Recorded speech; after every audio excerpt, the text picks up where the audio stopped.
Right. That's right. Gavin Adin, six-pack Lapadat. All right, look it. Dude, we've been waiting for this moment for a hot minute, no? Oh, For a hot absolutely. minute.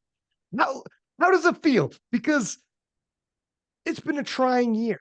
It's funny because the other years you were at the World Championships, you were at Sheffield, all the world since 2021, both Sheffields. And the year you don't go is the year you assert yourself as the number 193, which you've been chasing for years. And not only that, you make history as the first 93 to take the world record and cross the 900 kilo barrier. And this is the pinnacle performance, I think, anyways, in your career. You're young, you got a lot more left to go. But the statement you made and everybody online talking about it now, it is in the discussion. I mean, you've done what nobody else has ever done as a 93.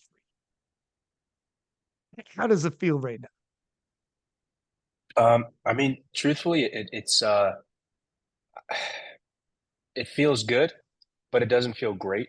I think it's a massive milestone, especially to be the first 93 in IPF history to hit this number. I think it's a massive milestone.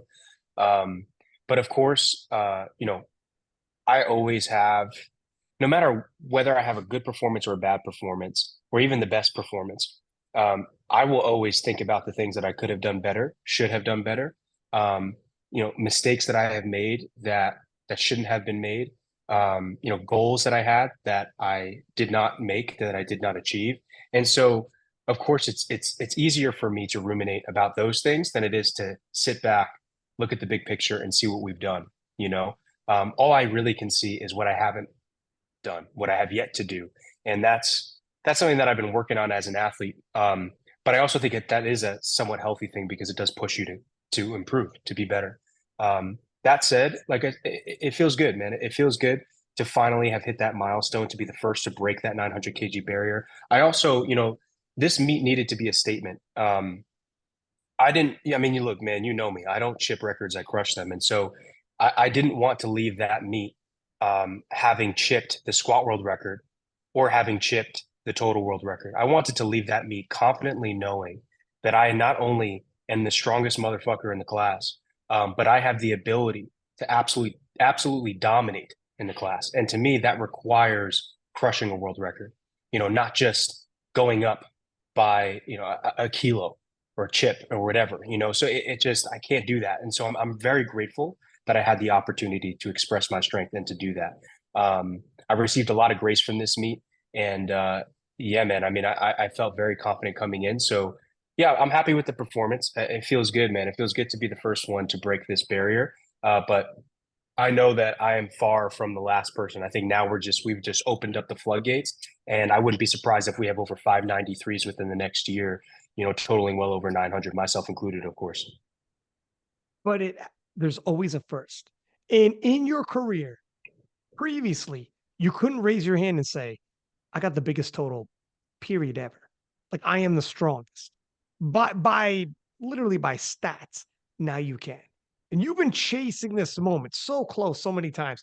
And I remember like at Malta 2023, I remember after the world championships, I remember you looking at me and you telling me, like, dog, I hate, I keep letting you down. Because every recap show or preview show, I'll be saying, like, watch out for Gavin. He's capable of this, that, and the other. And I told you, man, you never let me down. Not once have I ever seen you once wilt and quit and let me down. Like that, curb that. And now, after this performance, you don't need any kind of talk. You don't need any kind of recap about coming in second. You don't need, period. In history, not just today. We've never seen this. It's you've been chasing this moment for a hot minute I to definitely be have. able to Yeah, sit on top of the pinnacle. I definitely have, man. Look, well, first of all, I appreciate you mentioning that because that touches my soul, man. That really does. It's we've had a strong relationship for a while now, and I mean, how grateful I am for it. But there are very few people who, when they look at you and they tell you, "I want the best for you," very few people who truly mean it. Very few people who want to see you win, who want to see you succeed. And not only that, but believe that you have the ability and the character to do so. You're one of those few people. And those are people I hold on to in my life. You know, I try my best to. And because that's the type of person I want to be in my life. And um, and so to hear that coming from you, it really does. You know, there's one thing I'm going to flip this on you. That same exact meet, you had told me something that has inspired me for years, which is, you know, the circumstances don't make the athlete. The circumstances reveal the athlete to himself, right? And so that is such a powerful statement, man, because you have a choice. That takes the power away from the external and it places it in your own hands, right? And when you have that, now you recognize, oh, you know, I absolutely do feel like I've definitely felt like I kept letting you down. But even to this day, I feel like I let myself down, even, you know? And it wasn't until I truly found my faith and grew in my faith that I was able to come to peace with that. Because I know, and we can get into this, but I know I'll never be perfect. I'll never technically be enough, but that's okay because the ultimate price has been paid, right? But like I said, that's a rabbit hole we can go down. The point that I'm trying to make is when you move past this idea of, oh man, why can't I get it done? I keep falling short. I keep falling short. When you take full accountability, that means it's all your fault. Like you're falling short Mm. because of you and your own choices, whether you like it or not. But here's the beautiful thing when you acknowledge that, it gives you your power back because it means you can make a change, right? And that statement that you made to me that night, I mean, dude, I walked outside that auditorium, that stadium, whatever you want to call it, back in South Africa. I walked outside. I was crying in my mother's arms like a grown baby because of that. I remember this vividly because of how harsh. I mean, dude, I put everything into that prep. I remember it. I felt like I gave everything I had. I can honestly say I worked as hard as I could. And I not only did I fall short, I didn't even come close. Didn't even come close. Do you know? I mean, imagine giving everything you had in that moment and not even coming close to the goal that you thought you were capable of achieving. Man, that's a hard truth. That's a Mm. hard pill to swallow. And so I remember in that moment thinking about what you had said. I have the power. You know what? Fuck this. I can't predict the outcome. Half the time, I can't even control the outcome, but I can control my behaviors and my attitude. And I will be fucking damned if I allow these circumstances to create me. And if they're going to reveal me to myself, they're going to reveal a fucking dog. They're going to reveal someone who doesn't back down. They're going to reveal someone who's resilient, who is persistent, who stays positive, who's always looking to improve and sharpen, who also wants other people to improve, right? That's what I want to be revealed to myself.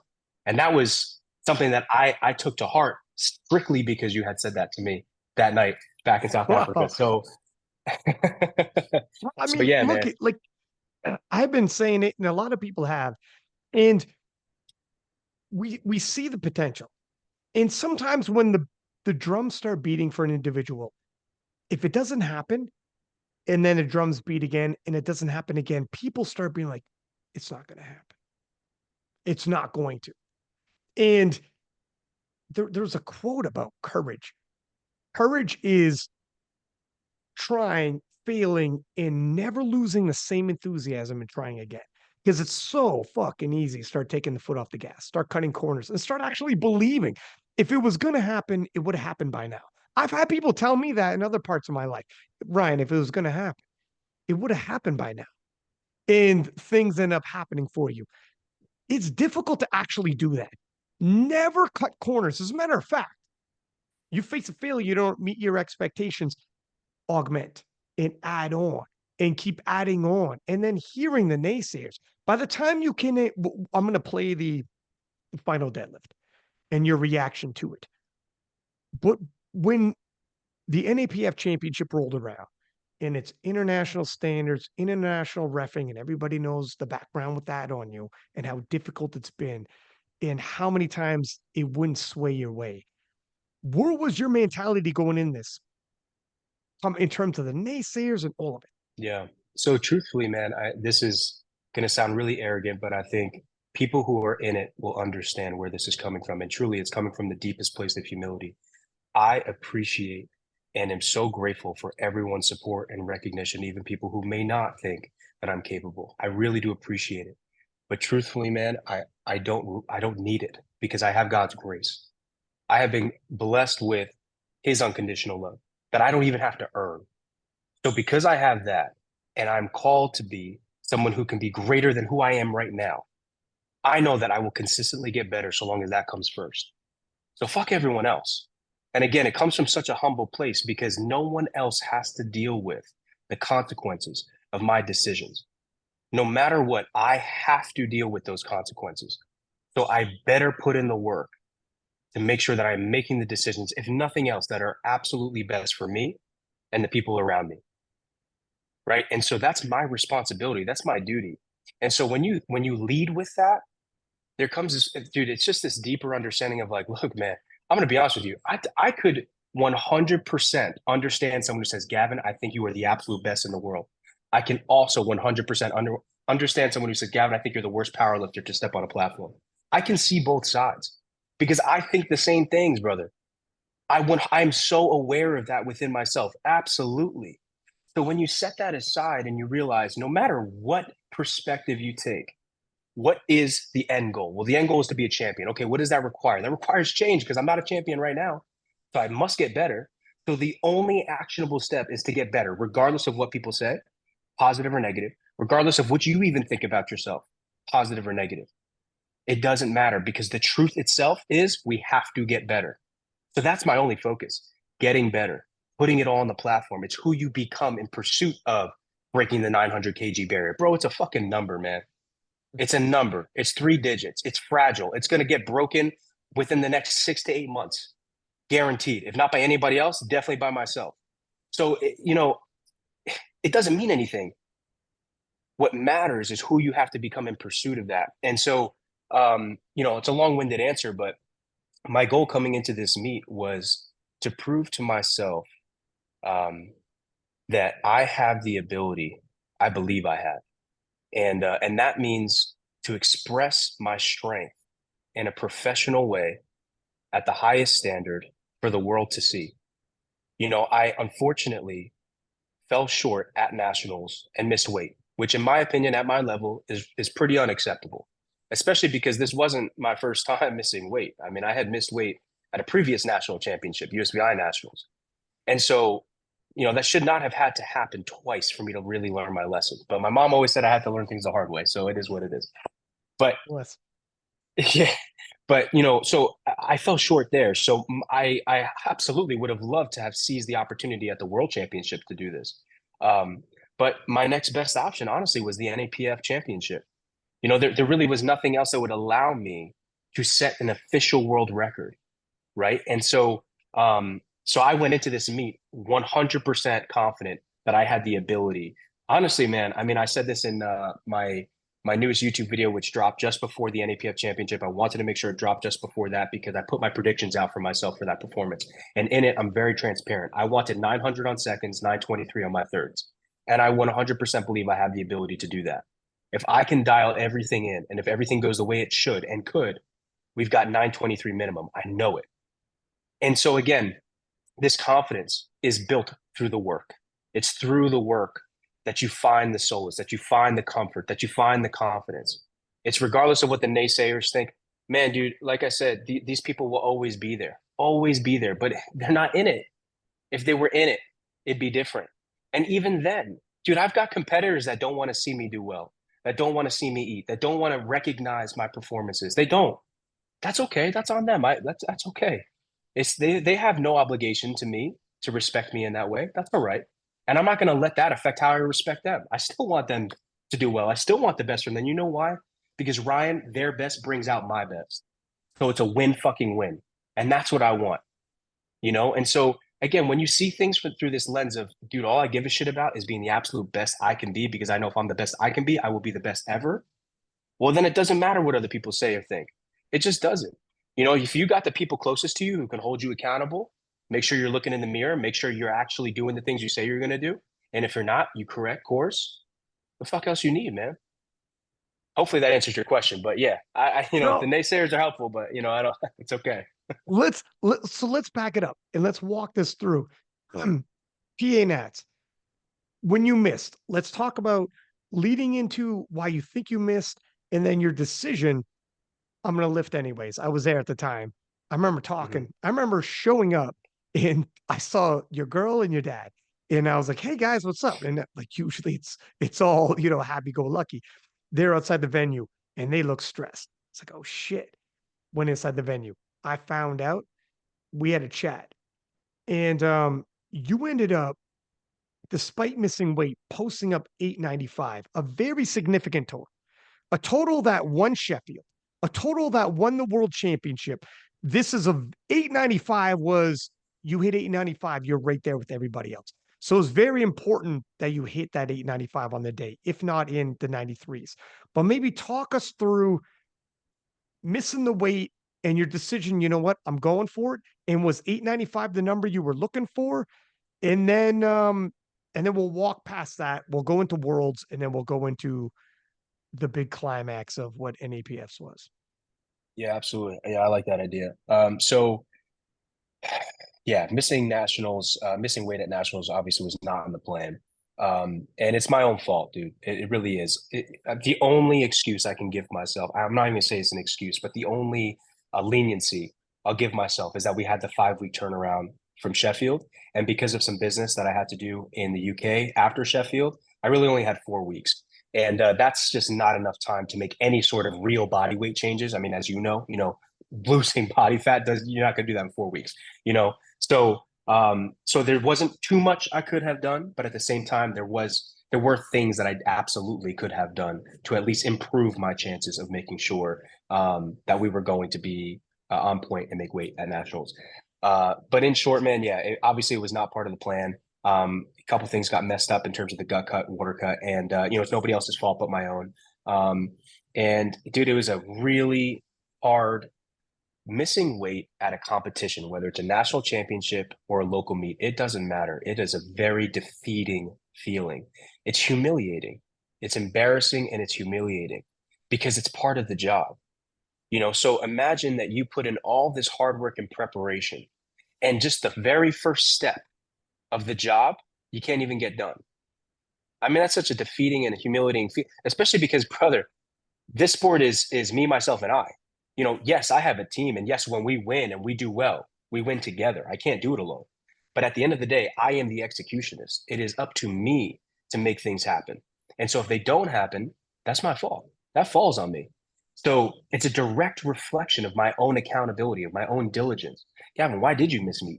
You're an international level lifter. You've gone to three world championships, and two Sheffields, the greatest competition you could possibly go to, and you're telling me you're missing weight at this point in your career?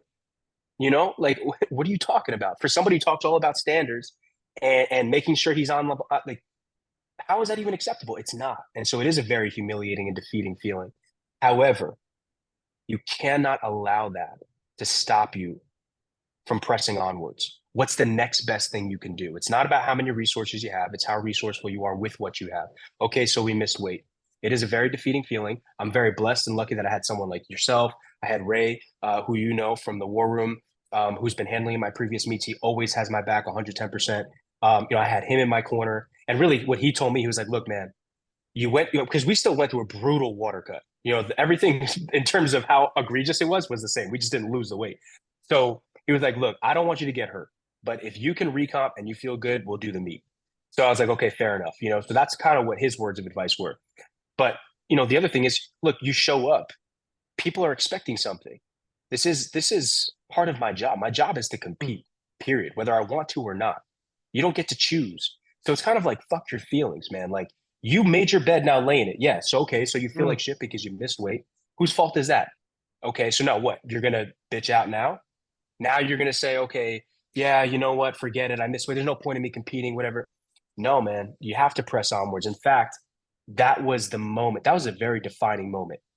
If I allowed myself to not compete, and to not only not compete, but not give my best despite that, that was going to define my character and who I was. And it's like I said to you before, man, you told me back in South Africa, the circumstances reveal you to yourself. So my circumstances was I miss weight at nationals. Now I have no chance of going to worlds, right? No chance of proving I'm the best. That's the circumstances. That didn't make me. That was going to reveal me to myself. So who am I? What kind of man am I going to be? Am I going to be the guy that just says, you know what, burn your ships unless it's not convenient for you? That Mm. doesn't make sense. That doesn't make sense. That's not how this works. You have to go all in. You said you were all in. Okay. All right. So we missed weight. So now compete, not just compete, give everything you have. Why? Because you did burn your ship.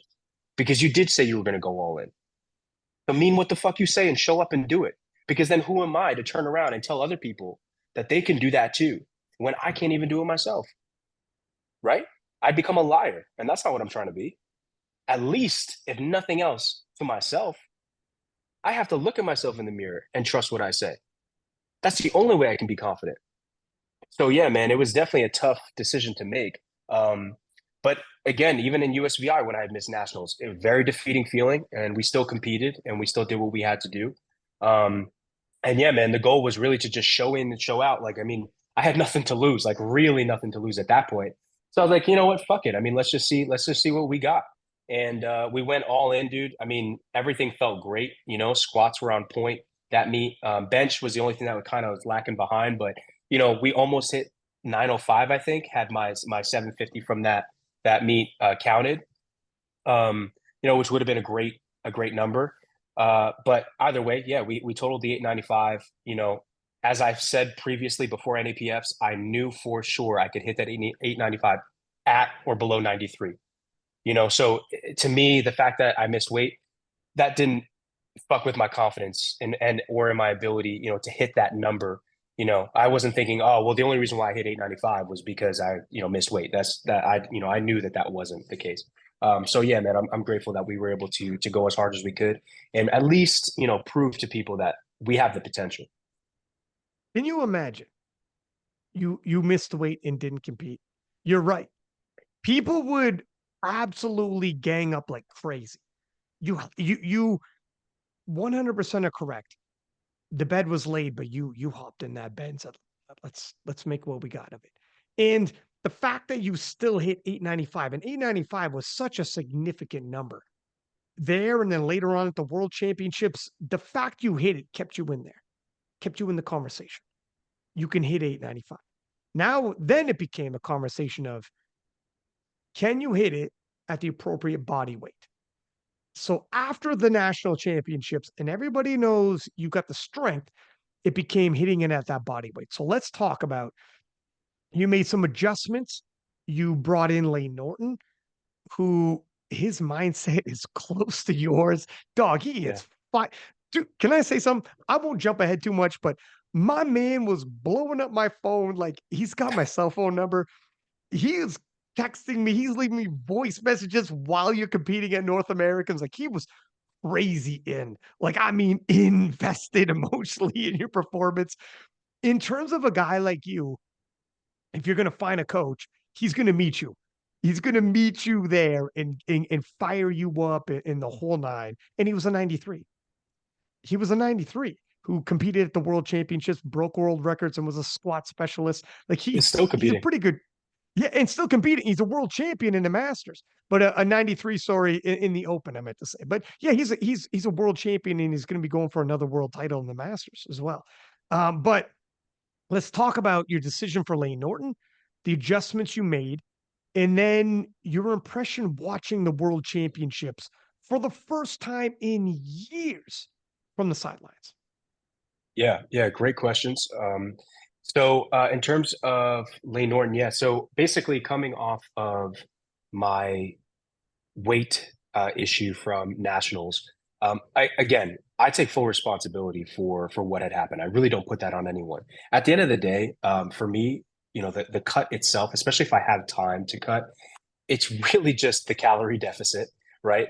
And how we want to go about creating that deficit and how aggressive we want to be with that deficit.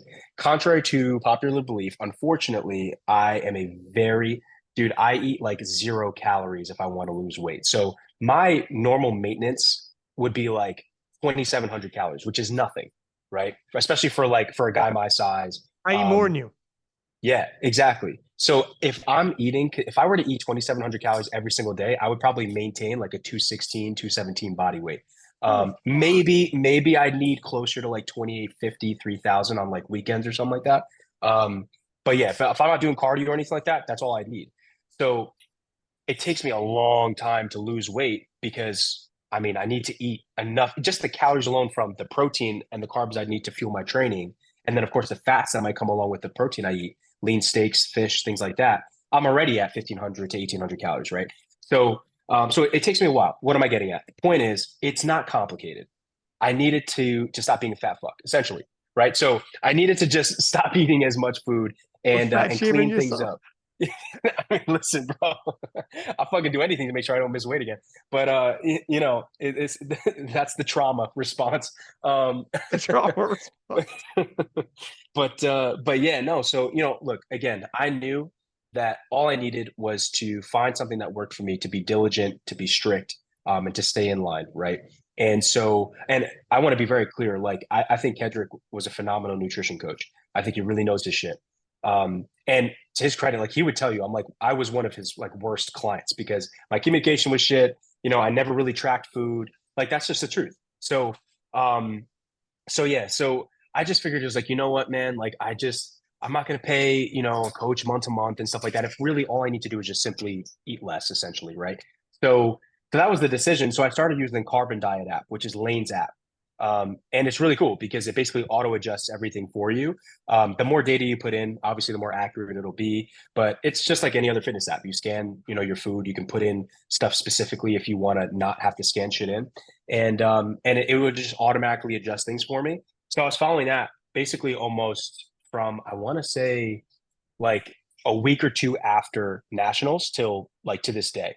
And essentially, what I did was I basically could stop tracking about a month and a half ago because um, I mean I shouldn't say this because Lane doesn't know this, but yeah, I basically stopped tracking like a month and a half ago because my diet basically stayed the same, right? So essentially, what worked for me: lean meats, fish, eggs, yogurt, and then fruits and vegetables. But the caveat is I can have as many fruits and vegetables as I want.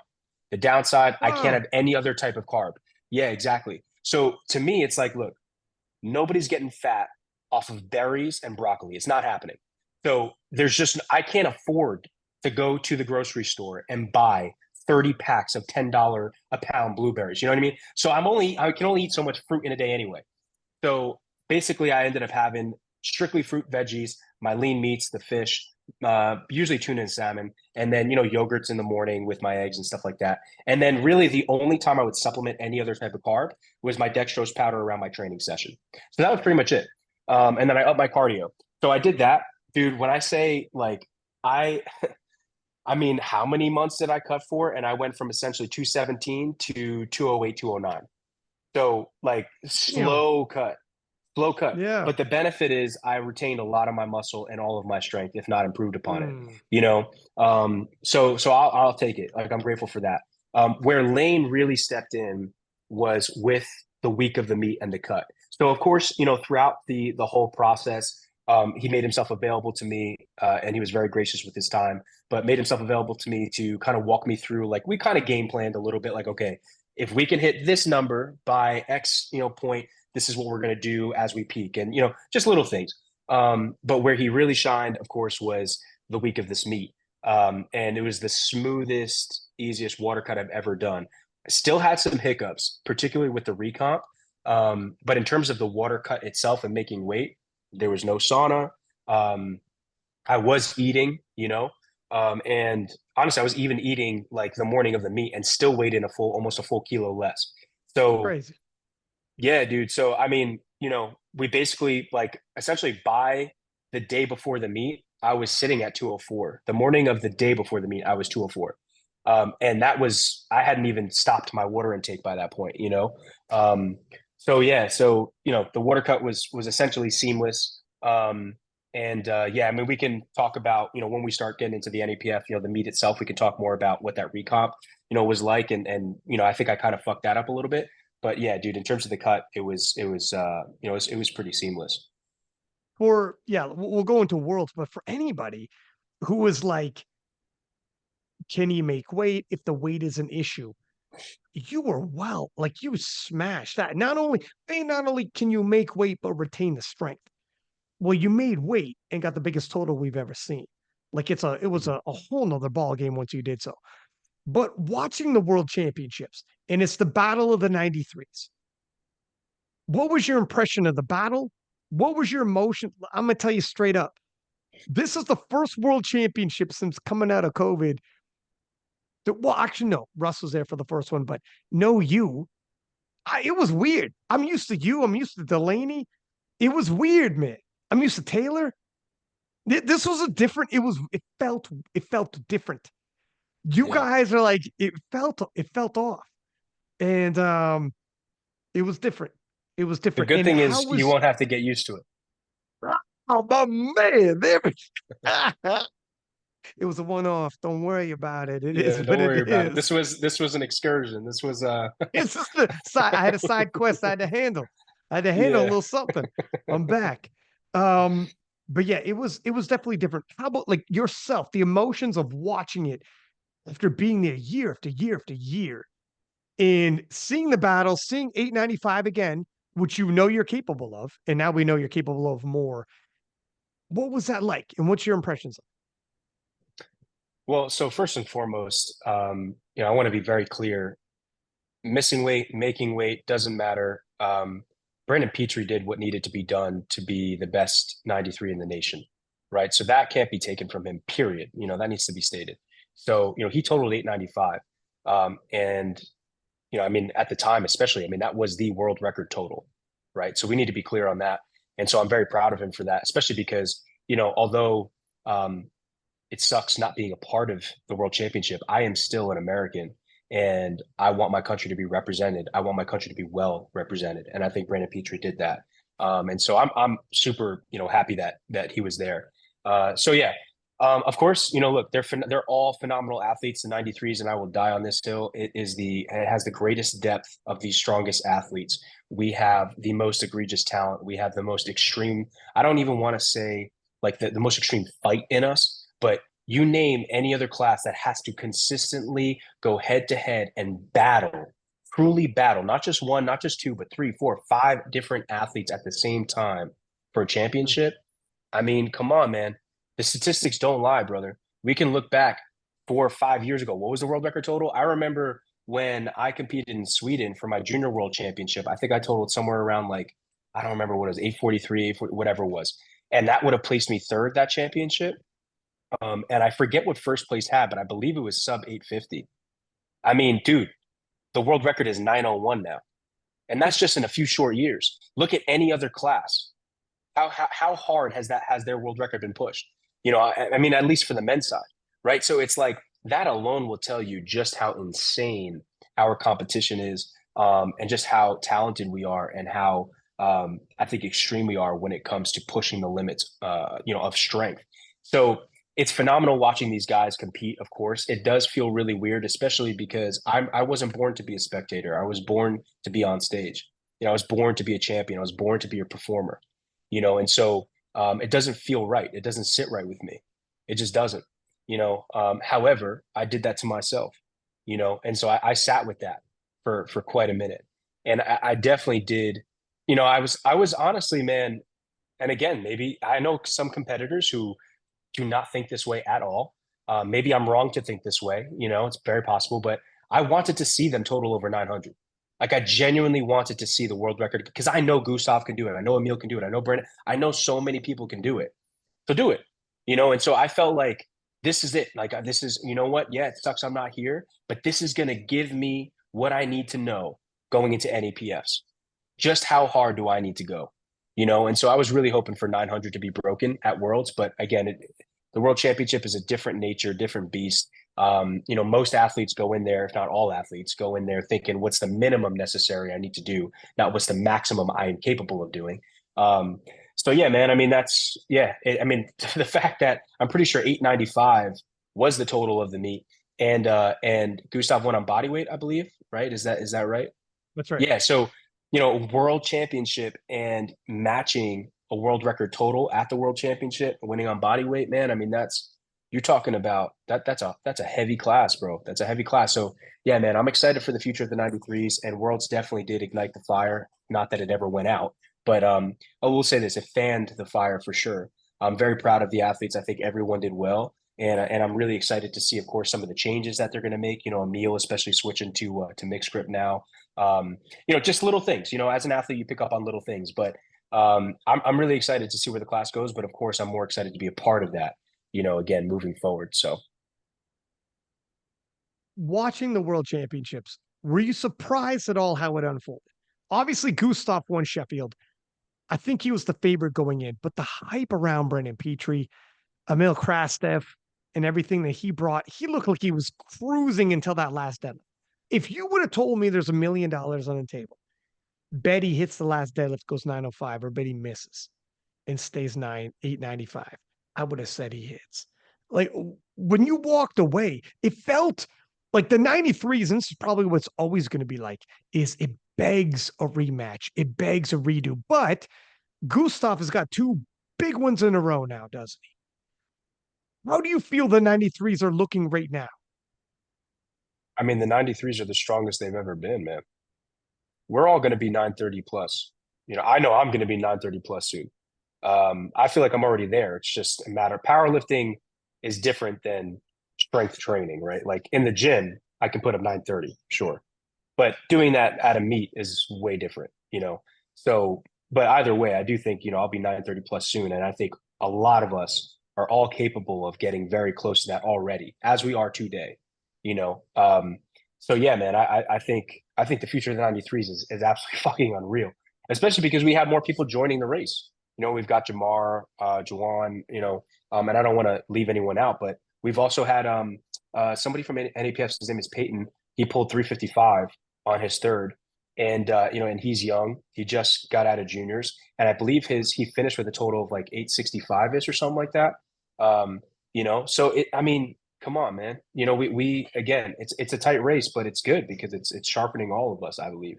I just happen to be in first at the moment, but I like I said, I How good does definitely do it think feel to the say class that, is pushing. dude? Holy shit, man, here we are. How good does it feel to say that? I happen to be in first at the moment. No, it does, man. It does feel good. I do feel like it's not a legitimate first, of course. It's not, I didn't go to Worlds and compete against the best in the world to do it. I set a world record. Yes, absolutely. I think that deserves merit. However, I recognize the grace of that. And I also recognize that, you know, well, I mean, it is a numbers sport, absolutely. But I also recognize look, I'm not naive to the fact that Jesse Norris hit well over 900 how many years ago? And yeah, it might have been at like a backyard USAPL meet or whatever, but that doesn't change the fact he did over 900, right? Jawan, similar situation. I believe it was a USAPL meet, right? It wasn't a Powerlifting American meet, but either way, hit well over 900, right? So it's just, can you say that you're number one if you're not number one? I don't think so. So really, in my opinion, my goal, and I told Layne this too, but he talked me out of it, was my original goal for NAPS, honestly, was to cut to 90 and to total over 900 at 90 to get a 10 times body weight total. And of course, stack up against like the real 90s, the 90, 93s, and be the best period. Oh my But Layne talked me out of God, that. dude. Yeah, yeah, God, yeah. he Layne talked me did. out of Joe, that. Lane was worth every penny if he did. Yeah. So, it'll come 100%, but he did talk me out of it. So yeah.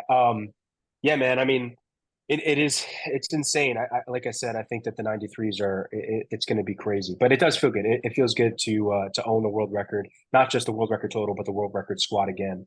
Um, and, uh, and I'm very excited to continue to push past. I know for a fact that even at NAPFs, I had more in the tank, especially on bench. And if we weren't so concerned about making sure we at least hit a world record, then we would have followed my normal plan of saving gas on pulls for the third, and we would have went for 771, 782, something like that. And I do believe we had the strength there for it, so that would have put us well over 905. So yeah. Who do you is anybody emerging from the pack to you when you watch Worlds? And Gustav's got two titles in a row now. Is he emerging, or is this still anybody's game in your estimation? I think, I mean, I think it's anybody's game. Period. To say someone's emerging, I mean, what does that mean? The entire pack is an outlier. It's a giant, massive outlier. Hmm. That's the uniqueness about us 93s. Period. I mean, I genuinely do believe we're some of the greatest powerlifters in the sport, just by nature. I mean, all of us are outliers. So, maybe not relative to one another, but just the fact. I mean, you just have to think about this. how much has the world record total been pushed, right? And how fast, and someone like Gustav, I mean, people don't may not realize this, but Gustav has been in this sport for a very long time, right? Agreed. So to say, is he emerging? No, he's getting stronger. He's pushing himself. He's getting stronger. Emil, is he emerging? No, he's getting stronger. He's been fucking strong. He's just getting stronger. Am I emerging? No, I'm getting stronger, right? Because I'm choosing the adversity. I'm choosing to try and be great. Brandon Petrie. I mean, all of us have faced our own fair share of adversity, right? And so it's just a matter of, being relentless, not allowing anything really to slow you down or stop you, at least mentally and spiritually, right? And so, yeah, I don't think anyone's necessarily emerging, but I don't mean that as an insult. I genuinely think that we're all simply pushing the boundaries. I don't think there's any like breakthroughs. I don't look at human potential like that. I genuinely think like it's just what's next, what's next, what's next, right?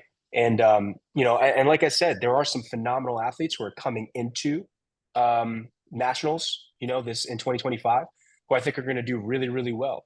But even then, we are all hungry, and in fact, I'm fucking starving. This may have been like it might be nice to hit the 901 or whatever, but what the fuck is 901? The world record total was 895. That's 6 kilos down. Six. It takes me 6 seconds to count to that, right? That's nothing. I need something that takes me 30 seconds to count to. So I want a 50 kilo lead. I think the bait, and I kind of throw myself under the bus when I say this, but I genuinely do believe 900 is the bare minimum for 93s. I've been saying this, and some people think it's an insult. That's fine. Take it that way. I don't care. This is the truth. 900 is the baseline for 93s because that's our standard. That's the standard we hold ourselves to. Because I truly do believe, even if it was just Gustav, even if it was just Emil, especially if it was just me, I'd still be trying to push past, way past 900. I wouldn't coast. I wouldn't take it easy. I wouldn't just do the bare minimum at Worlds and barely push the world record. None of that bullshit. None of that bullshit. I'm in here to be strong. Not only that, I'm in here to be the strongest. And it's not compared to anybody else's fucking standard except for my own. And my standards are high because I know that if I hit that, I'm going to be the best, period. And I believe that's how we all think.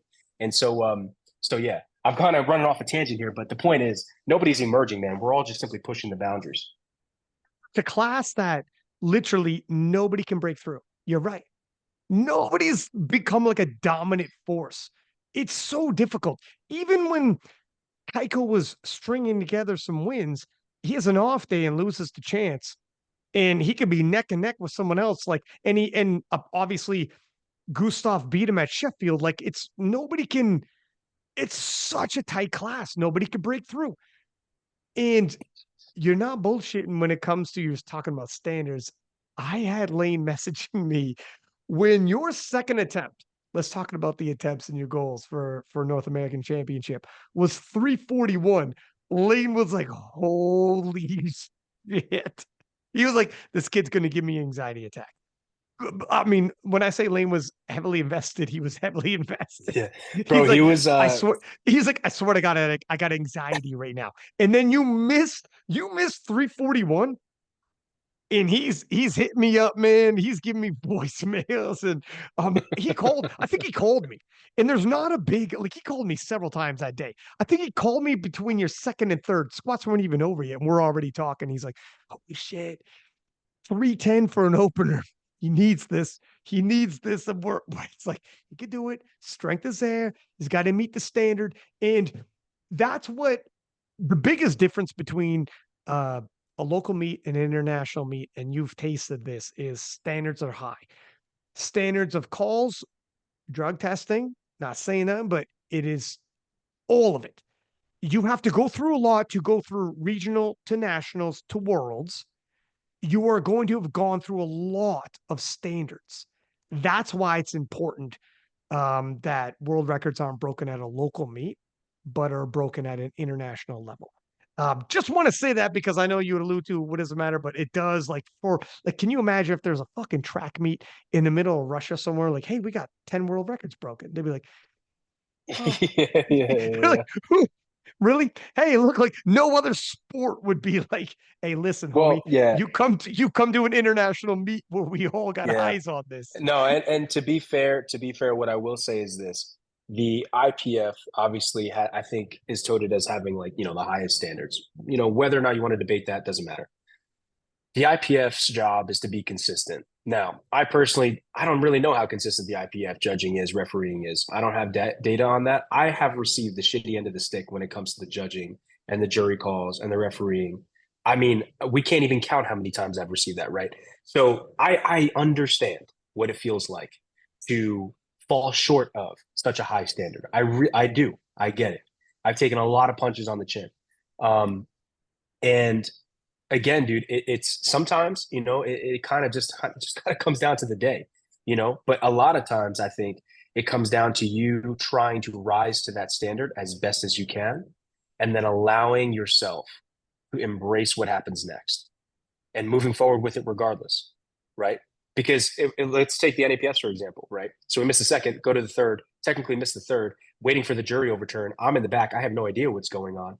I just have to take it on the chin. It's like, man, dude, I came here to do what I believe I'm capable of, and here we are Like, again. what were you thinking though? Like me and Layne were like, holy shit. When you left, we were like, this is gonna be a disaster. In between, So, brother, that's the I mean, longest wait. Dude, that overturn was 5 minutes. It was crazy. Layne was literally having a heart attack. yeah, I mean, it's crazy, man, because here's the thing. Here's the problem with like video technology today. There's a lot of issues we could talk about when it comes to this whole situation that shows itself in every meet, but especially international meets. There's a lot of things we could talk about, but for this particular instance, the problem with the technology is it conflicts with the rule book. The rule book says, when in doubt, benefit goes to the lifter. That is in the rules. You're supposed to abide by that. When in doubt. So what does that mean? If you have to argue for 5 minutes, that means there's doubt. So don't you think, according to the rules, that should just go straight to the lifter? Right. However, that's okay. If we say, no, no, no, no, we got to argue about it, that's fine. I respect it.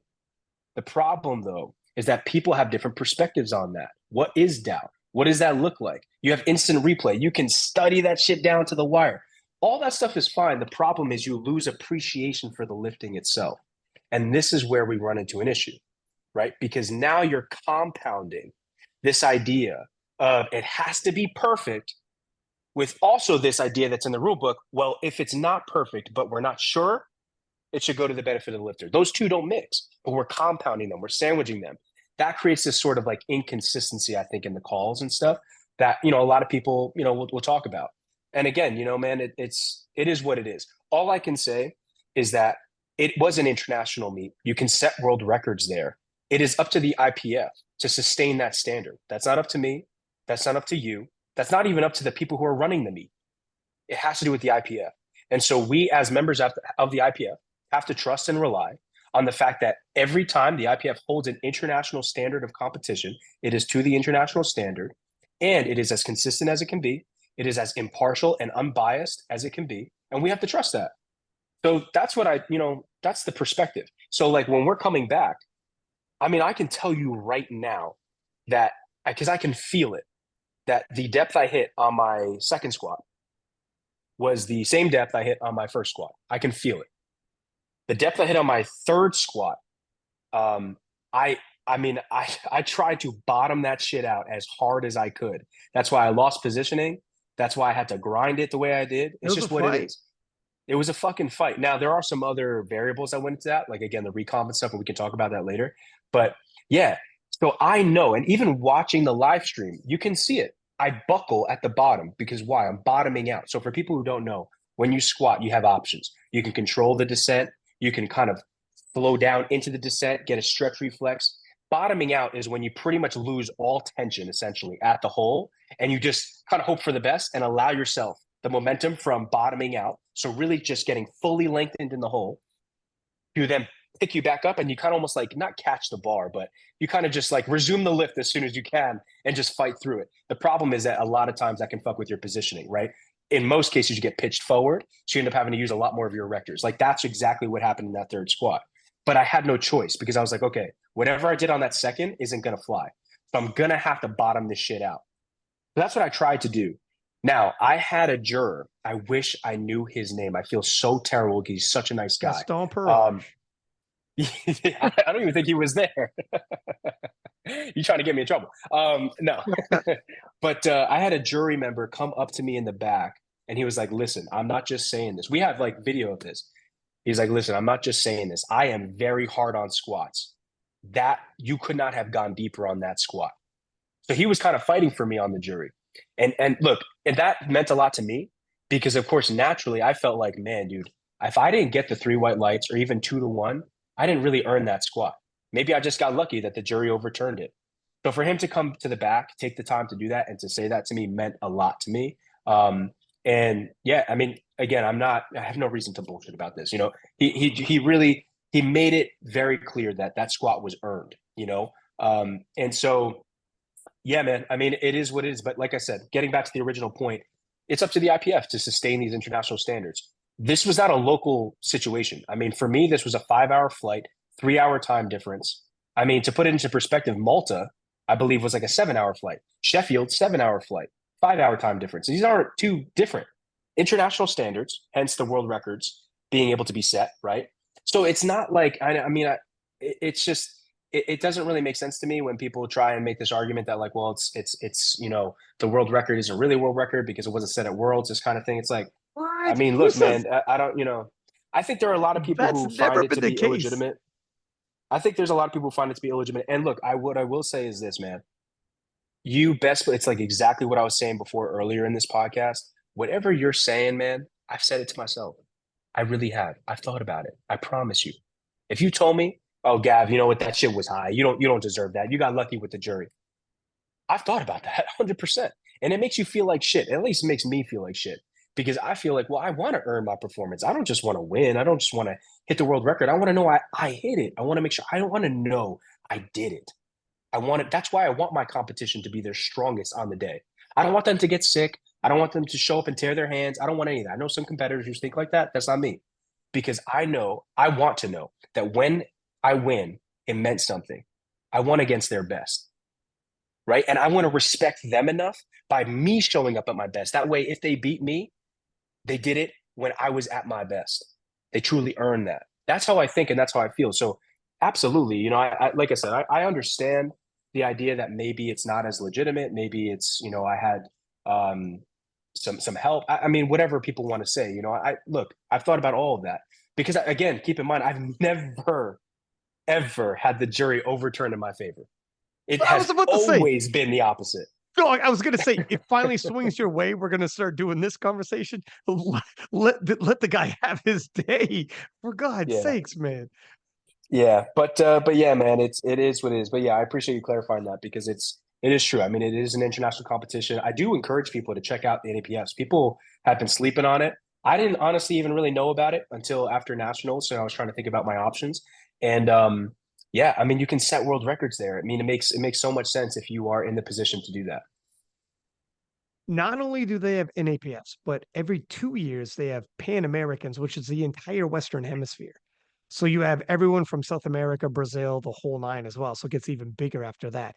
And there are people like I know Rondell was there, and that one kid from Trinidad and Tobago in the 120s. Yeah. Big Dev was there, obviously Ray Williams, yourself. So yeah, NAPFs is getting bigger, bigger. It's going to become more. It's going to get bigger as the Pan Ams get bigger as well, and these other nations start rising. Sammy DePass in the 76s as well started doing did like 580.5 or something. So, anyways, it's Yep. growing in prominence.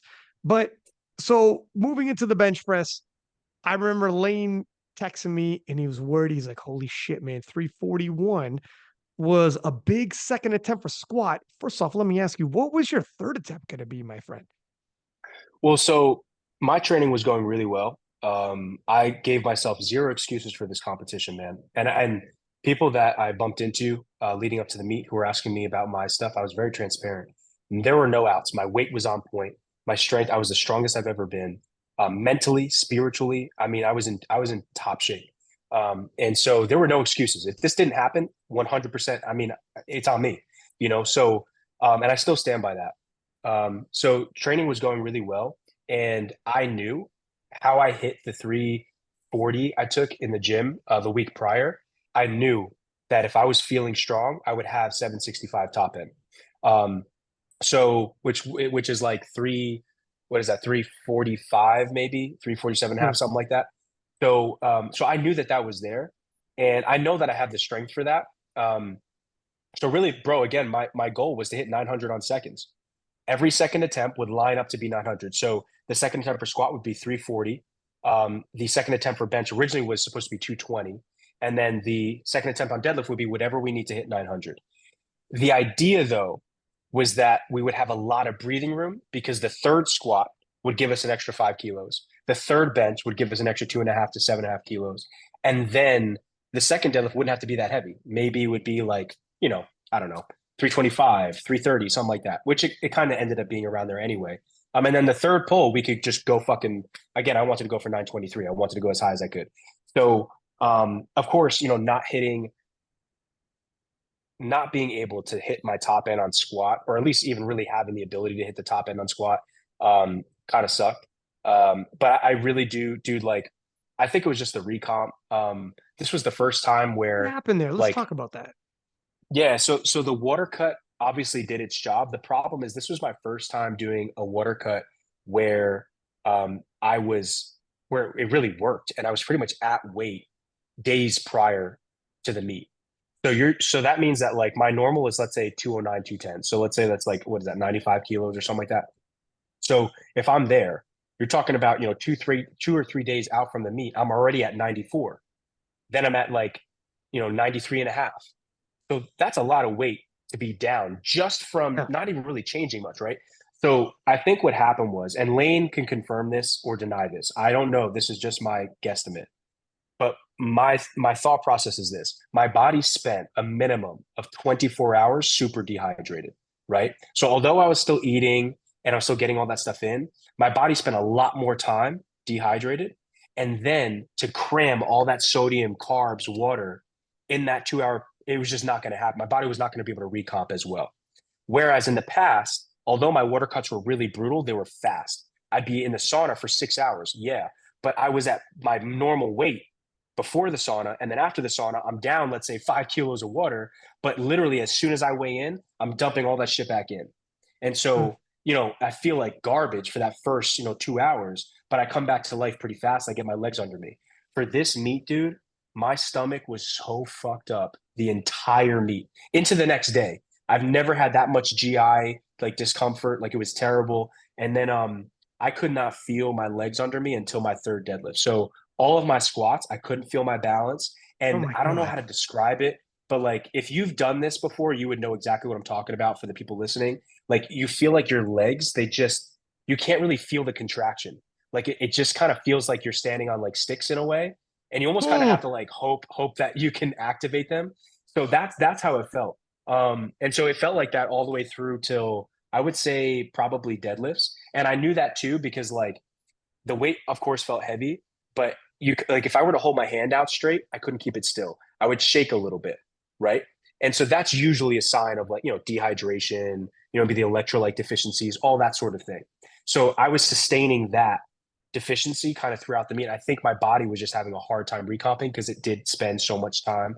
But again, this is just my guess. I'm not 100% sure. What I can say is the only thing I really changed for the recomp is increase. I basically doubled in the amount of carbs I would normally take in per hour. So, which really, I don't think that would have been the reason why I would have that much of a detrimental effect for the recomp. So, yeah, we'll tweak some things. I have some ideas as to what I think we should do moving forward. Of course, I'll have a call with Layne, probably maybe tomorrow or a day from now, and we'll discuss that. But yeah, so that's what happened. So I definitely was not in tip top shape for my squats at the meet, and I think it was because of the cut slash the recomp. But yeah, man, I'm not gonna lie to you. Training was going really well. I was definitely lined up to hit, 765. John Song is your coach. Yeah, John Song is my programming coach. Yeah. He's done phenomenal with you. Your strength Yeah. levels are coming into this. You already hit 900 kilos in the gym and they look solid. And it was extremely encouraging. So for you to say like 920 and up, what's not crazy? The way you taper in and the way the weight cut was going, it looked like it was on par. Now, you missing that second attempt, but hitting it on your third, doing everything you did that make you adjust? Because the goal was like after going into the bench press, were you making an adjustment in terms of the calls you wanted to hit? Not really. So really, it was kind of like, let's just see how we feel. Because if our feeling replicates from squats, we're gonna have to make a real adjustment. But if the weight, so like, there's a quote from Dave Tate in a podcast. He said that he was giving advice to like a college kid, and it was this story he told about when he went to squat 900.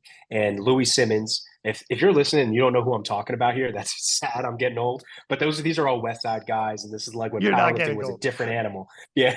Yeah. But so Louis Simmons, he goes to the back and he's like, listen, it's gonna feel heavy. And Dave's like, yeah, no shit, it's 900 pounds. Like, I know it's gonna be heavy. He's like, no, no, no, you're not listening to me.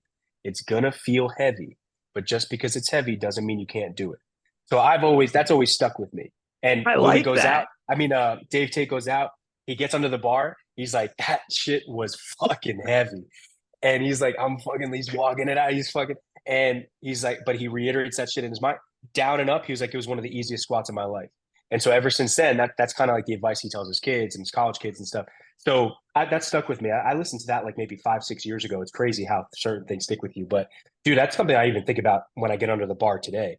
But anyway, so the point is, things felt heavy, but I knew that the weight was moving when we were warming up for bench. And I had made some adjustments to my bench this block, quite a few technical adjustments that I think paid off. And so I was like, you know what? Fuck it, man. Bench is moving. And I knew going in that, again, my goal was to open around 200 and then take 220. And then from there, go to whatever 500 is. What is that, like 225 or 227 and a 227 and a half. half? So Yeah. that was the goal, which definitely was there, by the way, on that day, 100%. But again, just because we lost that breathing room from getting a better squat, I knew, again, based on how I felt my legs at that time, I didn't know if I had a 345, 347 deadlift in me. So I figured, you know what? Let's get as close as we can to giving ourselves some extra breathing room that we should have had from squats. So that's why we went the 217 and a half to make sure we locked that in, because I knew, okay, if I get 217 and a half, yeah, I'm down technically 2.5 kg going into deadlifts, but I think I can make that up. I'll be strong enough. And we'll secure that for sure, because I knew that that would go. Then when we went to the thirds, I was like, I know I have 501 in me. 100% have the strength. However, the smart call would My be to just man. make the 5 kilo jump. My man. Dude, can Yeah. I say something here? Listen.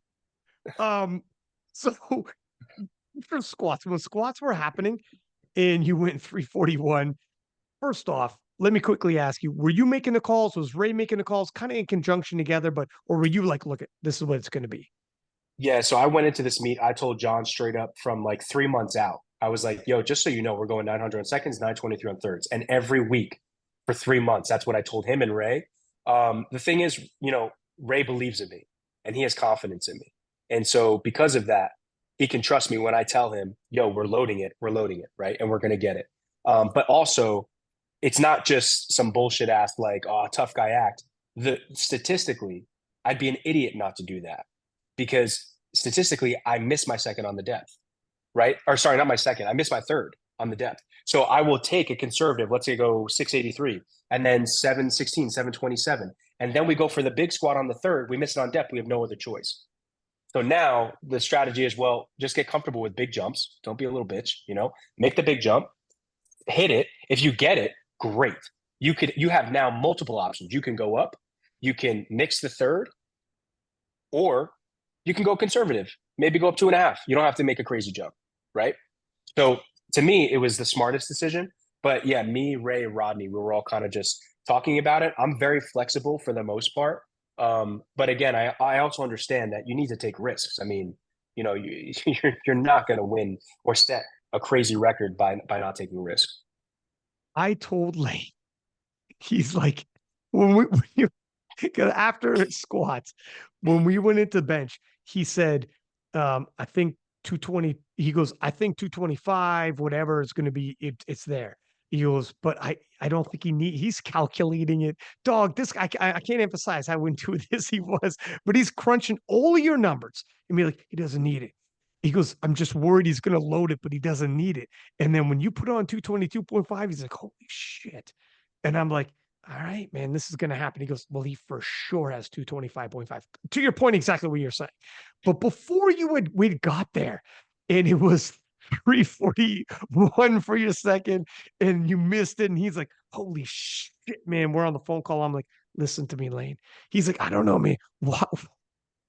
Why the big jumps? Why whatever? Like, my man is a fucking wild horse, and you can't break him. And he's like, I don't care what American coaching staff is there. I don't Ray, God bless, will go through hell and back with them. And I fucking love Ray, and you know that. Nobody's breaking this horse, my friend. So Yeah. you let go of the reins and you ride that fucking horse to whatever destination it's going to take you. And That's if you right. hang on to its mane, and it's going to be a rough ride. And dog, like squats was fantastic. It was like, oh my God, moment. I remember talking to Layne and being like,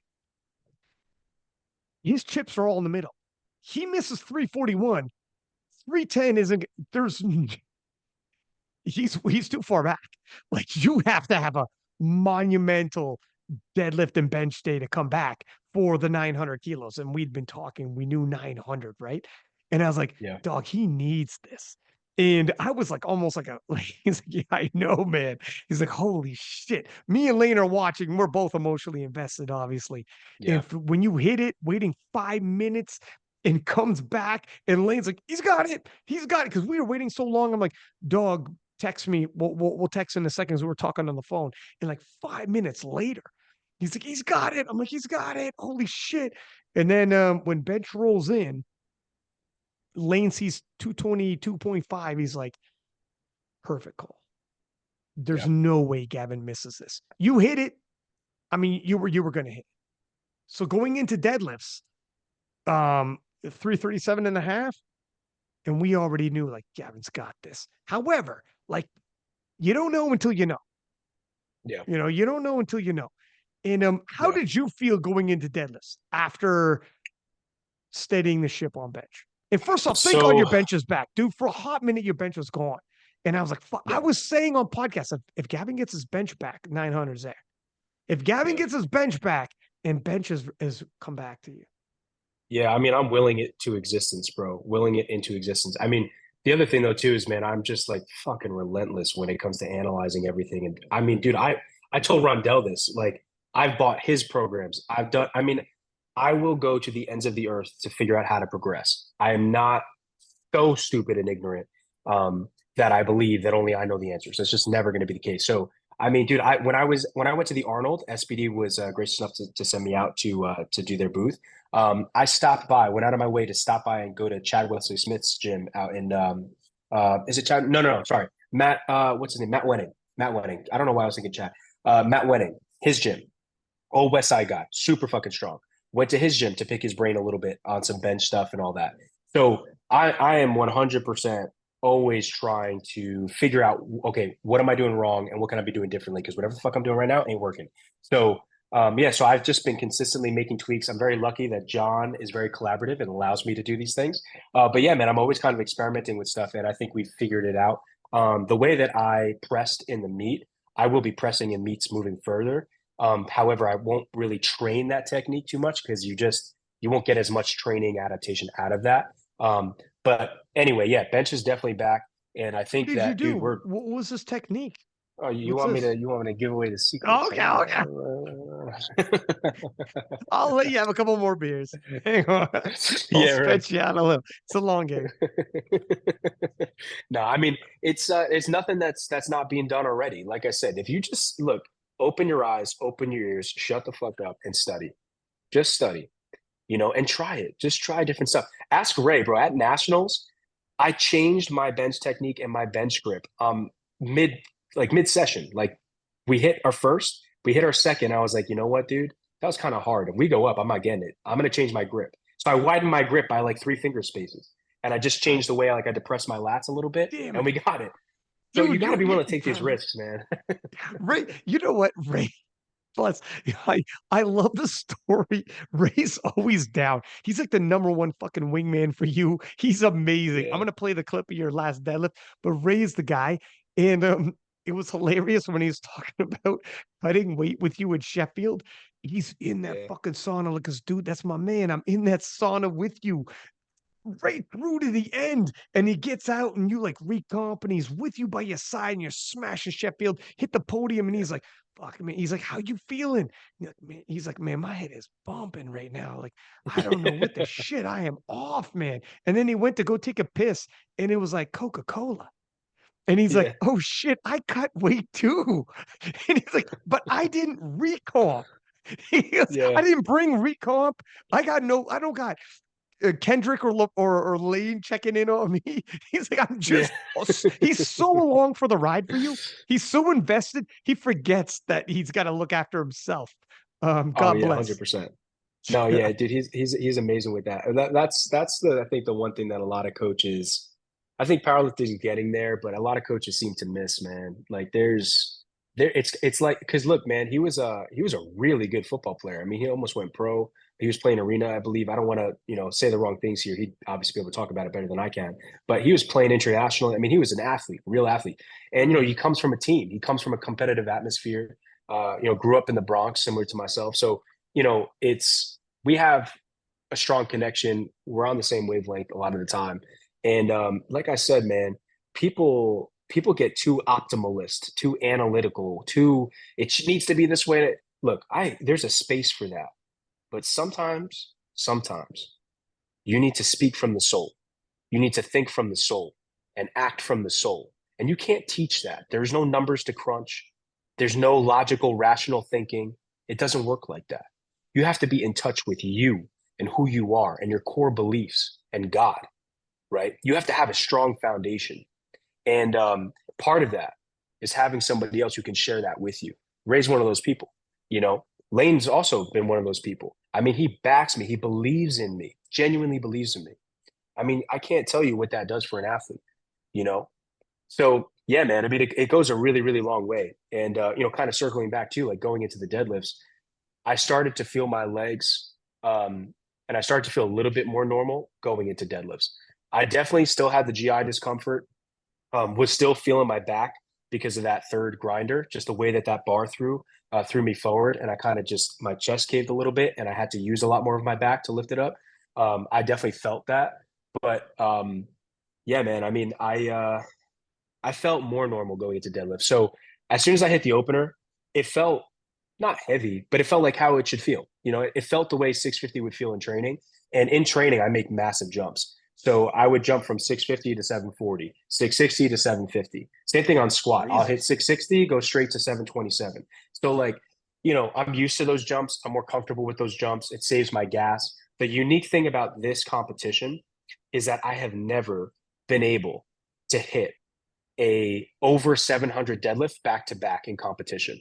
I just wouldn't have the gas for it. Worlds was a perfect example, where in Malta, where we hit the 730 something on our second, and we just did not have gas for fucking 750, whatever it was, 10 kilos up, 5 kilos up. Whereas now we basically hit the same number twice, you know, and it was both were pretty easy in my opinion. So I think we're making strides, man. I mean, in my training, I've never hit 750 in training before. We hit 750 in training on a week 3 before going into the meet. So we're making progress. So I was confident going into deadlifts, like I knew what was there. I just didn't know if I would have 782 or have a clean 771. I just knew that I had at least 740 to 765 for sure. Um, so yeah, the third deadlift was, of course I'm confident, but wasn't guaranteed. I'm gonna play this bad boy, but talking about having Ray in your corner, what some people got to realize is this, and I've had this freaking conversation. They've done studies on this. To your point earlier, a friend of mine was doing some research, and for he himself, his background, he's not religious, he's atheist. And he was telling me about this research where when it comes down to the line and all science goes out the window, everything indicates you should not be able to do this. An inner belief, a deep down belief like that. And it doesn't necessarily have to be religious, but just that belief is what's going to carry you through. You got guys like whatever, Goggins to whoever is going to talk about this, but it is that belief. And you were talking about, look, you could study science and do all the rest of it on game day. That's great for training. That's phenomenal. Keep me on point. Calories, the volume I should be hit, whatever. But on the day of, sometimes you just the guy with the fucking clipboard and the whole nine, you got to step aside and just fucking let somebody else get in this young man's ear, especially a guy like you. And that's when you're going to need a guy like Ray to be like, don't give a shit. Nothing, this shouldn't make sense, but you need to do this. And you will actually believe I can do this. Ray, if Ray's like, you could do this. Yeah, I could do this. You go back and forth 2 or 3 times, and I'm about to play this clip. You can convince yourself. And everybody's been in the gym, failed a lift at some point, threw on a song, walked, paced, and gravity didn't change. The weight didn't change, and you hit it.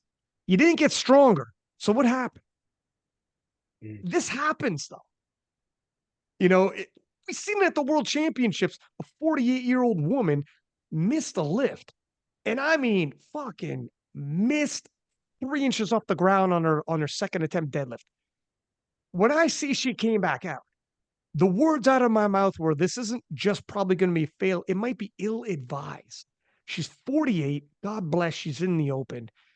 And slow off the ground and grinded the biggest grinder you ever seen, my friend, all the way to lockout. And anybody reasonable would have been like, this isn't going to happen, love. But you did great. You should, hats off, 48 being in the open. And she's like, you know what? Today, that's not good enough.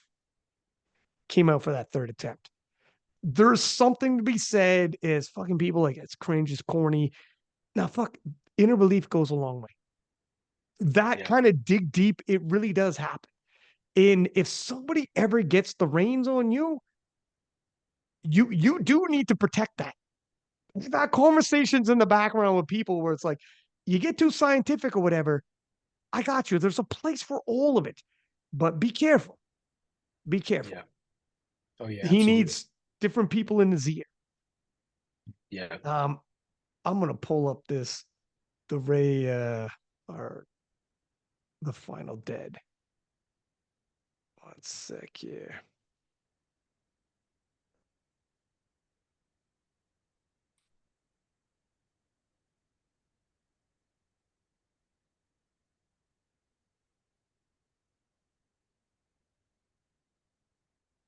Okay, so you see that? Yep. 901, currently sitting at 896. Trying 337 and a half here. He is your gold medalist.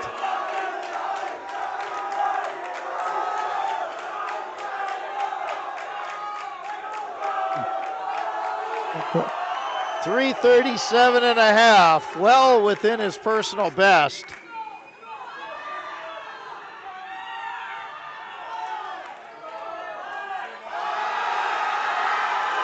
And he locks that out. 3 white lights, good lift. 901, Tell me world total IPF here record for 93 opens. And 3 for 3 in deadlifts with 1 pull remaining. Excuse me, 2 pulls remaining. As Gavin takes a victory lap. And I don't think on the stream here there's Arian. I don't think on the stream here. As the crowd gives him a proper. That was on the second attempt. Thank you for the day. Okay. And give him. Yeah. Right, my man. So when you drop down like that afterwards, I mean, you did the gun on the second attempt. Because you broke the world record on the second attempt. But what were you thinking when you finally hit 901? I know now when it rests in, you're like, you're always going to be wanting more. And that's part of your personality. And that's what makes guys like you. But in that very moment when you came out, you were hyped. And when you hit it and you realize I'm the first across that finish line, we're all chasing 900 for years on the international level. And you know how much the international level has bit you over the years. And what everyone would say, you could do whatever domestically, but he's not going to get this on the international level. That's what people say. You did it. You dropped that deadlift and it hit you and you dropped to your knees. What were you thinking? What was going through your head? Yeah, I think there were a couple of different things. One of those things is spiritual, so forgive me if I get a little too much with it, but I just want to All be good. honest. Um, man, when you have a mother and a father like I have, who believe in you the way that they do, who love you unconditionally the way that they do, the conversation with yourself, you'd think that that would give you the freedom to fail. And it does. And that's their intention. But for me, it actually creates this, it's not a pressure because it's a beautiful thing. It's a weight that it's like I I need them to know that I do not take that for granted, that I don't take this blessing for granted, that I don't take this love for granted. And the only way I can show that to you is through my work. It's through my effort. That's the only way. And man, it's in that moment to finally have, you know, imagine somebody telling you, you're so beautiful, you're so amazing, you do all these things, but you know the truth. You know you're not amazing. You know you're not that special. You know you cut corners here and there. You know you fell short. You know you failed. But these people keep telling you, no, we believe in you. We support you. We love you. Why? Why do you love me? What have I done? I'm nothing. No, you don't get it. We love you. We love you. So to finally feel like in that moment, to finally feel like I had earned that love, it 100% brought me to my knees. The other aspect to it, and I want to be clear, I don't need to earn that love, but that's how I feel. It's this deep rooted thing in me that I'm just never enough. And I'm working on it, but it's hard. So in my mind, I have to earn it. Otherwise, I don't deserve it. The other aspect to that was the grace that I received. And only, man, it is really hard to describe this, but I'm going to do the best I can. Again, this is the spiritual part. I received God's grace. I received what I felt I did not deserve. I don't know what it is about my mind, but no matter how hard I work, I feel like I've never done enough to truly deserve and earn what it is that I'm actually chasing, what it is that I'm actually building towards. I'm putting in the work, but I never feel like I truly deserve it. And a lot of times, especially in the past, man, I think that that's truly what's held me back. When I speak with people, some of the best sports psychologists in the world, speak with a woman down the street with an amazing testimony who I held the door for, could be anyone. It shows itself. It shows itself in this sense of, so you're capable. You could have won, but you held yourself back. Why? It was your mind. It wasn't your strength at Malta. It wasn't your strength in South Africa. It was your mind. You convinced yourself you didn't deserve to win. That's the truth of it. You didn't allow yourself to perform. Through Christ, I was able to let go of that because I knew, yeah, you're right. But guess what? You never deserve it. That's the point. That's the beauty of it.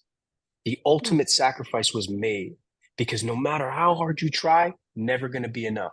But God loves you so much that he gave his only son to die in the most horrific, gruesome way so that he could conquer the world, rise again. And he did that. Why? For you, to save you. So there's no earning, nothing, period. You know what's even better? He wants what's best for you. He doesn't want what you want. He wants what's best for you. That means growth. That means you have to bear your cross, take on responsibility, hold yourself accountable. When you treat other people a certain way, recognize that your job is more than just a high and by. There's real strength that has to be displayed, real strength in character, real strength in how you hold yourself, real strength in how you carry the burdens of others. Is that not what Jesus did for us? So in that moment, I was thinking to myself, I don't deserve this, but you gave me this. You gave me this. When I tell you, man, I could cry. It's a very deep feeling to think I received something so amazing that I don't deserve. Me? Just me? Some piece of shit, kid who's just trying to make it, like me? You gave all of this to me? That's how much you love me? That's a very special, powerful feeling. And what really did it is the fact that I have two parents and a family, friends who love me in that way, who express that to me. And I have my Heavenly Father who gave me that grace. That brought me to my knees because I don't feel like I deserved it. I don't feel like I deserve the 901, whatever you want to say the accomplishment was. I don't feel like I deserve it. I'm just lifting weights, man. I'm just I'm pushing myself as hard as I can. That's all I'm doing. But so is everybody else. Why do I get it? Why do I deserve it? And yet I received it. Finally, after trying over and over and over and over again. Dude, man, there is nobody who doubts my ability more than I do. There's also nobody who believes in my ability more than I do. That's the paradox. That's the irony of it. But that's also the truth. I've said this before and I will say it again. There is nothing anyone can say to me that I have not already said to myself, especially if it's negative. The benefit to that is it drives me. It fuels me. It pushes me. The downside is if you allow it to consume you, it will. So if you do not have mastery over it, it will consume you. And the way that you fight it, I believe, is through the truth. You have to use the truth. Well, what is the truth? It comes from God, right? What did God create you to be? What did he intend for you to be? You think he intended you to just be some weak, insufferable scumbag who treats people like shit? Who can't keep their promises? Who can't help other people, lift up other people? Who can't endure and be strong? You think that's what you think the most powerful being, the creator of the universe, that's what he created you to be? And you were made in his image. You're out of your mind. He created you to be so fucking great. It would blow. The only limitation you have is time itself. Every single one of us has that seed of greatness planted within us, Ryan. And I truly mean that. People think I'm arrogant when I say that I believe I was born to be the best, that I was born to be the greatest. But guess what? I believe you were too. Whether you're an enemy or a friend, I pray for you. I truly believe that you have the seed of greatness. But guess what? Guess what, brother? You got to fucking grow. You got to grow. And sometimes it takes some dirt. Sometimes it takes some rain. Sometimes the wind is going to fucking dig you up and throw you 100 miles off course. Sometimes you're going to get some sunlight. But growth will happen if you choose for it to. That's the choice. That's the power. And what is that? That's free will. God gave you the choice. Nobody can fucking do it for you, brother. That's why faith without works is dead. And like I said, I don't mean to go on this spiritual tangent. So again, just be patient with me, forgive me. But I want to be as honest as I possibly can. This is where I've come to, brother. This is where I've come to. And it's not by mistake. So that's where my power comes from. It's not me. It's not me. I am the conduit, period. I am bearing my cross. And if nothing else, my job is to inspire other people to do the same. Because you'd be amazed at how incredibly powerful you become when you do that. Not just for yourself, but for other people. You become useful. You become strong, real strength. You become a champion. There's a lot of winners in this sport, Ryan. There's not a lot of champions. And there is a big fucking difference. My job, my goal is to become a champion. That takes a lot more strength. And it's a strength that you don't get to build by going to the gym. It don't work like that. That's why there's not a lot of people who have it, period. I refuse to be one of the people who don't have it. So I'm working as hard as I can to cultivate myself into that. I am so far from perfect and so far from that, man, but I am dedicated to this mission. And that's the goal, is to become a real champion. And that comes from a sense of selflessness, man. It's exceptional. It's the one thing that nobody else will have, right? And so, again, when I fall to my knees, finally hitting 901, being the first 93 to break through the barrier, expelling years of doubt, years of, oh, this kid is nothing. Dude, man, I've sat at the table. I don't even know if I should say this, but I sat at the table. I sat at the table at the last Sheffield, right? Now, I'm good friends with Jesus and Pablo. I sat at the table, and I'm not going to say who it was, but there was a coach at the Taylor table. Atwood. Okay, Yeah, sorry. yeah, right. There was a coach at the table, okay? I was seated at the table. These were assigned seats. It was me, my lovely girlfriend, and Ray were sitting down. And Jesus is across from me. Pablo's across from me. Pablo is Jesus's brother. Him and I are very good friends. He's a great guy. Honestly, their whole family is just awesome people. I love them. But there was a coach at the table. I don't know if he didn't think that I could hear him. I don't know what he thought. But I go to sit down and I hear him talking to Jesus, and he's talking about me, and he's saying, this kid, all he's got is a good squat, and that's not even that good. That's what I hear, right? Now, this is after Sheffield. I mean, and these are people who, in my opinion, not people, I should say, this particular person, I just felt that's not what a champion would say, brother. I hate to say it. I hate to be the guy that breaks the news. So that was another, because I'm a culprit of something like that too. I would be an idiot to assume that I have never said the wrong thing, disrespected someone, been a jerk, whatever, whether it was intended or not. So I am 100% not without fault. But it was moments like that where I was like, you know what? There is a difference between being a winner and being a champion. And it may not be defined yet, but I'm going to be the one to pave that road. I refuse to accept whatever bullshit is going on right now, even if it means I have to kind of go astray. And some people may think I'm full of shit. Some people may not like my thought process. But there will be some who understand. There will be some. I want my work to reflect it. I want my passion to reflect it. I want my conversations with people, especially people who can't do anything for me, so to speak. I want those conversations to reflect it. I don't want to just talk about it. I want to be it, period. And I want people who are close to me to hold me accountable to that as well. And they do. That's the beauty of it, man. So, not to go off too much on a tangent here, but again, the idea was I'm becoming a champion. I fell to my knees because I'm finally becoming a champion. This was a testament to my ethic, to my process. We did it. Finally, we earned that grace in a way. And yeah, man, it's it was a very deep moment for me.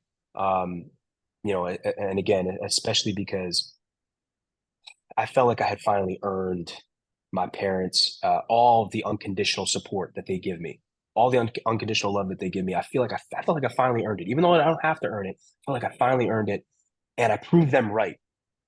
I proved them right. You know how many times my mom would look at me and tell me, it's like, these competitions don't mean anything.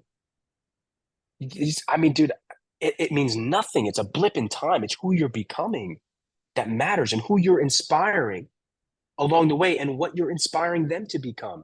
That's the calling. That's the purpose. That's what it is. My mom, I mean, she feeds this to me. This is, and finally, I could prove her right. Hey, your son is something. You weren't wrong. You didn't fuck up. Yeah, they came from nothing. They came from nothing, did the best they could to raise 4 kids. And now we're something. But I needed to prove that I was something. And in that moment, I was able to do that. And then again, the other half is that I didn't deserve it. I felt like I didn't deserve it, yet I received the grace. I received it. Because again, bro, when you fall short the way I have so many times at these big meets, and you're proven wrong every single time, and the world looks at you and says, you can't do it. What are you talking about? You missed weight. Forget about competing. You went to Worlds twice. I saw comments about getting that second wildcard invite. People saying, how many chances does this kid get? I mean, that's the world. But that's not what my Heavenly Father tells me. That's not it, because he created me for greatness. So I put my faith in that. I put my trust in that. And breaking the 901 was a testament to confirm that. Period. Just only I can know because I was in it. Everyone has to go through their own experiences and journeys, 100%. But I mean, I'm telling you, man, I didn't deserve it, and I received grace, and now we did it, and I'm on my path to being great. And again, my job is that's that simple. I am working to become a true champion in every sense of the word. I am. First off, no, I fucking love your rant. So you let him shoot from the hip, Playboy. I know your mentality. Coming in and have a clip queued up from Jordan Peterson that I want to play, and I want to get your thoughts on it because it's humming the same tune you're kind of saying. But let me cue this up here.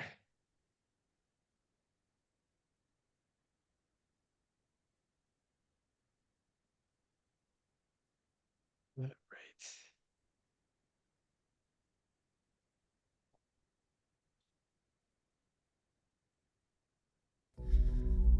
You need an antidote to suffering, and it has to be deep. And deep moves you tectonically, and it's not a trivial thing. It's better than happiness. There are times in your life when you're not going to be happy, and then what are you going to do? Your goal is demolished. And there are going to be plenty of times in your life when you're not happy. There might be years. And so it's a shallow boat in a very rough ocean. And it's based upon a misconceptualization. Happiness is something that descends upon you. Everyone knows that. It comes upon you suddenly. And then you should be grateful for it, because there's plenty of suffering. And if you happen to be happy, well, wonderful. Enjoy it. Be grateful for it. What you should be pursuing instead is, well, there's two things. You should be pursuing who you could be. That'd be the first thing. It's like, because you're not who you could be, and you know it. You have guilt and shame and regret, and you berate yourself for your lack of discipline and your procrastination and all your bad habits. You know perfectly well that you're not who you could be. And God only knows who you could be. And so that's how you should be that's what you should be striving for. And associated with that, you should be attempting to formulate some conception of the highest good that you can conceive of, that you can articulate. Because why not aim for that? It's like, your life is short and it's troublesome. That's exactly what you said. Perhaps you need to do something worthwhile with it. And if so, then you should do the most worthwhile thing. And you should figure out what that is for you. And part of that's definitely going to be to develop your character. That's why. Just wanted to play that piece for you. Dog, I queued that up before you even started talking. I brought this in, and you essentially were saying the exact same thing, where it's the pursuit. It's the pursuit of greatness that makes you. And you're never going to reach it, but it doesn't matter. And you will have those feelings of, like, I don't deserve this. It's weird that he literally was hitting up on everything you were hitting up on. But yeah, I don't know. I don't know is this uncommon for people to, like, do some people just not? We've had this conversation before on previous podcasts where you told me one time, and I still think about it to this day. You told me, and this is one of the first podcasts. We've done so many at this point, but you told me, imagine you went in on one thing, just one. How many people in life don't go all in on anything? But you just picked one thing in your fucking life that you are afraid to go all in on, because financial, time-wise, if you do all that in there and it doesn't work, you think you're ruined, or it's a massive waste of time, or maybe everyone sees it. But imagine money was an option, time was an option, public failure, all of it was gone. You just went, fuck it, I'm going in on one thing. All in. What does that look like? And you were talking about how, would it matter at the end? Would your deem of success change at the end anyways? because you went all in on something. And when you left, whatever the goal was, leaving that situation, be like, I did it. I finally did it. And it, by the time you got there, whatever the goal was you went all in on, it wouldn't matter if you got it. You would leave, be like, fuck me, I did it. And how many people in life go their whole life without ever going all in? And it's kind of in a microcosm, speaking to what you're speaking to of, you got to go. You have a limited time. If you have certain goals, shoot all in. And it doesn't make full sense to people around you all the time. Yeah. But they're not walking in your shoes and they don't know what's going to be like later in life if you don't. Windows open and close all the time. Never left me, man. I still think about that podcast. We've had a couple doozies, my man. We've had a couple doozies in our day. When you come on King of Liz, people are like, oh, fuck yeah. Right? That kid who was like, if somebody hasn't gone back, we got a catalog. I got to release them back to back to back, like a Beatles greatest hits album or something. Because we've had so many. And Yeah, you dude, know we'll have we'll have an EP for this one, dude. This dog, would we be got an great. EP at least. We'll get to a dual album at some point. And freaking I remember at one point you were doing a juniors recap. And you went, I remember we're doing a juniors recap. You go, fuck me, am I ever gonna get back on my feet and be back on here as an athlete? Like, I love you bringing me on here, but I feel like, yo, you retired? You're commentating and doing recaps now? Like, I'm a fucking athlete. I'm not hitting at 100% just yet. But here we are. Yeah, the story's ending good right now. Well, it's not even close to ending, but yeah, man. I think a lot of people can use this, a different view Yeah. on things, on how to Well, be. it's yeah, I think a lot of people run from it because it does strip you of excuses. So like, you know, even if you're not spiritual, it's cool. Like that's a step. Here's the thing. A lot of people, even this week, I've actually like they'll come up to me, they'll be recording, like, hey man, do you have any advice for I'm a coach, I own a gym, we've got some young junior lifters, do you have any advice for them, right? I say the same thing, or at least I try to be consistent. I give them pretty applicable, practical steps. And it goes like this. The first is you have a vision, right? It's helpful to know where you're trying to go. Okay. Then you reverse engineer that vision. This will usually give you the steps you need to take to accomplish that vision, right? And just take your best guess. If you need to do some research, do some research.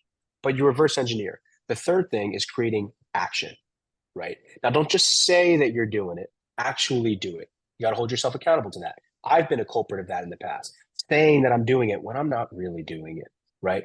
So you have to create action. It's the only way you'll accomplish it. The fourth piece, belief. You have to believe in yourself. You absolutely do. Whether other people believe in you or other people don't. Truthfully, the world isn't as dark as some people like to make it seem. They like to make it seem everybody hates on you and everybody thinks you're going to fail. That hasn't been my experience. Yeah, there's plenty of people who doubt me, who defame me, who say, whatever. That's okay. That's all right, man. I honestly, it's okay. They must be going through it if they feel like they need to expend that kind of energy on me in that way. It's okay. And I'm sure I have not been a saint towards other people my whole life either, so it's fine. But there are also lots of people who do root for me. There's a lot of people who do. And that clip you played in the deadlifts is perfect example of that. The whole room was chanting. And I'm not trying to say, oh, wow, I'm so special. That's not it. The point is, I can't possibly say the whole world is against me and I have haters and I'm going to tough it out. How can you say that when I've got a whole room of people in Arizona? It's an international meet, people from all over the world chanting my name to see me be successful. It doesn't impact them one bit. They don't get money for it, right? And yet they did that anyway to support me. So, it's not as bleak as people like to think. But the point that I'm getting at is you have to believe in yourself. So that's the fourth step. That fifth step is the spiritual step, is Christ. That's a step not everyone's going to take. Not everyone has to take. I'm not here to push that on anyone. I'm just trying to be as honest, authentic, and transparent as I can possibly be. And if I'm being that, then I got to talk about it. But that's it. It's just that those are the 5 steps. It's that simple, right? So if you break it down, anything you want. My mom is not super ambitious. She's not like, I need to be the best at everything. She doesn't think that way. But let me tell you something. When it comes to her kids, she will bleed. She will do whatever it takes for her children. I know there's a lot of mothers out there who feel that way about their children. It's almost like instinctual, right? It's a beautiful thing. A lot of fathers as well. The point that I'm getting at is that not something she goes all in on? Just because it's not some sort of financial ladder or it's not, a sports championship or whatever, doesn't mean that's not something that requires responsibility, accountability, effort. I mean, she's all in on that. She's all in on her family, right? So people don't realize the form that this can take. The idea is not the vehicle. It's not about the outcome. It's not about the goal. It's not about any of that. It's who you have to become in pursuit of it. I'm going to keep saying it until I'm blue in the face. It's this evolution of yourself. The real cool part is, brother, it's a choice. And that's why a lot of people who think I'm cringy, who think I'm corny, who maybe think I'm arrogant when I talk like this, I understand it. I can see it from a perspective, but usually I sense that that's a projection of a fear, of an insecurity. Because the moment that you commit yourself to going all in on something, guess what that does, brother? That means it's all on you because you're all in on it, right? So what does that mean? There's no excuses. There's no more excuses. And you know what the hardest part? This was the hardest part for me. You see all your flaws because when it's all on you and you're trying to get somewhere and you're all in, you have no choice but to see what you got. All right, what do we have? Oh, wow, we got some problems. And guess what? I can't run from myself. There's no escaping me. If I have a person I don't like or somebody treats me in a certain way and I don't appreciate it, I can distance myself more or less. But me, how do you distance yourself from yourself? Good luck.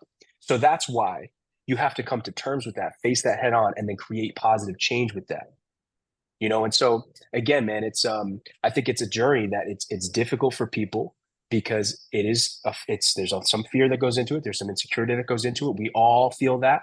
And some people project that on others. Some people project that onto themselves. I'm the type of person who really, I tend to project that onto myself, but it doesn't change the truth of it. You have to bear your cross. Like you have to take on the responsibility. You have to. You just do. And it can be as incremental and as small as it needs to be, but you have to try. You have to do something because the alternative is a real disaster, man. The alternative is you never ever tried to become what you were built to become, what you were destined to become, what you were created to become. If you only knew, I think David Goggins said something like this. If you only knew what you could accomplish in your life, I mean, it would blow your mind. David Goggins had said once, I don't know if he's spiritual or not, but he was just saying, he's like, God, call it whatever you want. Let's say when you die, you go there and the creator's looking at the sheet and he's reading off all these things, all these amazing things, right? And it's got your name at the top. And David's like, he says to the creator's like, I'm sorry, but that's not me. And the creator goes, no, I know that's not you. This is who you should have been. And that is David Goggins' biggest fear. That's what he said. He's like, this idea that there's a list out there of things I was meant to achieve, amazing things I was meant to achieve, and I never did it. I never even tried. That's a terrible feeling, man. Right? I mean, think about that. Even as something as simple as saying, okay, yeah, so you don't want to be a champion, you don't want to do all this sort of stuff, but you want to be a good partner, you want to be a good father, you want to be a good boyfriend, whatever, a good friend, something, right? Good podcaster. Okay. What does that look like? You tell me. Does that mean that you take care of yourself? Does that mean you're disciplined? Does that mean you stay in shape? Does it mean you stay healthy at the very least? Does it mean you try and treat people right, but also be honest with them and be forward? Does it mean you're honest with yourself and you try and improve yourself? Of course it does. It means all of those things. There's no escaping it, brother. That's why it's hard to have this conversation with some people because they don't want to face the music. They don't want to face that for whatever reason. It's a lot of work. It's hard work. Hard work's annoying. Absolutely. The easier option, of course, is what a lot of other people take. Absolutely. But that's why there is a top 1%. And that is why greatness, although anyone can be great, not everyone will be great because it takes those few that have the courage to make the hard choice over and over and over and over and over again. So that's what it is, man. It's a hard discussion to have because of that. Couple things. So when you said about David Goggins, I heard that before. Someone said, you know what hell is? Hell is meeting the person you could have been after you die. Mhm. That's hell.